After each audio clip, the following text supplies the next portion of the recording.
sou Patrícia Perry e hoje eu venho aqui para explicar um pouquinho para vocês da diferença entre aula de alongamento e aula de flexibilidade. Muita gente me pergunta, mas não é a mesma coisa?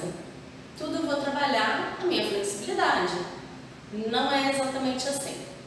Hoje em dia a gente tem dois tipos de trabalho. Quando eu penso em alongamento, a gente está pensando em relaxar a musculatura, em trabalhar uma amplitude confortável, né? O alongamento ele vem muito depois das atividades físicas, quando você corre, quando você faz musculação. E aí a minha ideia é fazer que essa musculatura relaxe e volte para o padrão dela de movimento, né? Para que eu tenha uma atividade mais saudável, né? E uma amplitude normal. Algumas pessoas procuram aula de alongamento também por muito estresse, né? Isso ajuda a relaxar, né? E tirar a tensão de musculaturas que normalmente estão bem prejudicadas, como cervical, lombar. Algumas pessoas precisam muito do alongamento da parte posterior da perna pela atividade de vida diária delas. E isso vai fazer com que essa musculatura volte ao seu padrão normal de movimento. Em alguns casos você consegue uma melhora de amplitude também, mas esse não é o foco. Quando a gente pensar em aula de flexibilidade, aí sim, a gente tem um ganho muito maior e um foco muito mais direcionado nesse ganho de amplitude. Então, bailarinas, pole dancer, atletas vão precisar muito mais de uma aula de flexibilidade do que de uma aula de alongamento. Mas só eles? Não. Na verdade, qualquer pessoa pode fazer um trabalho de flexibilidade para melhorar a amplitude de movimento. O que a gente precisa lembrar? Quando eu vou para a aula de alongamento, eu vou trabalhar dentro do meu conforto. Eu saio muito pouco da minha zona de conforto, na verdade, né? Quando eu vou puxar a perna, quando eu vou abraçar os joelhos para relaxar minha coluna, eu saio muito pouco da minha zona de conforto. Isso faz com que a minha musculatura relaxe.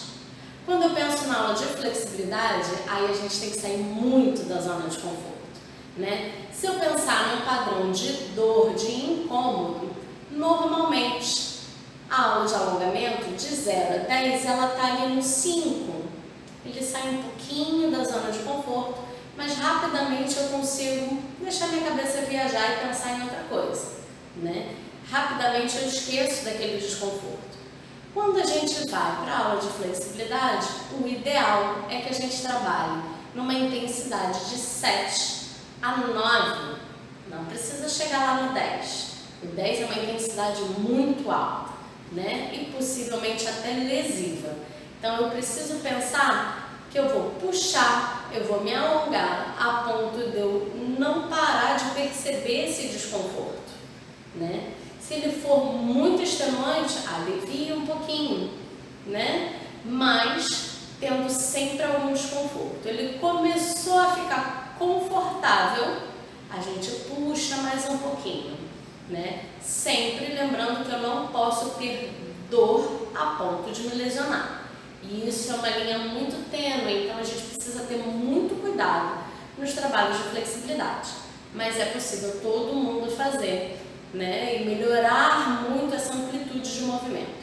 Então tenham ideia que o alongamento é para relaxar, soltar a musculatura dentro de um padrão normal seu de amplitude, né? Voltar a uma amplitude normal do seu corpo, que ele já teve há algum tempo, ou que ele tem no momento, mas ele está muito tensionado, enquanto a flexibilidade eu vou ganhar muito nesse padrão de movimento, né? Eu vou aumentar o arco de movimento acima do que eu normalmente teria. Então, cuidado na hora de treinar flexibilidade, mas venha também para você melhorar o seu padrão de movimento, aumentar o seu arco de movimento. Se esse não for seu intuito, trabalha lá no alongamento só para relaxar a musculatura também e ficar confortável no seu dia a dia.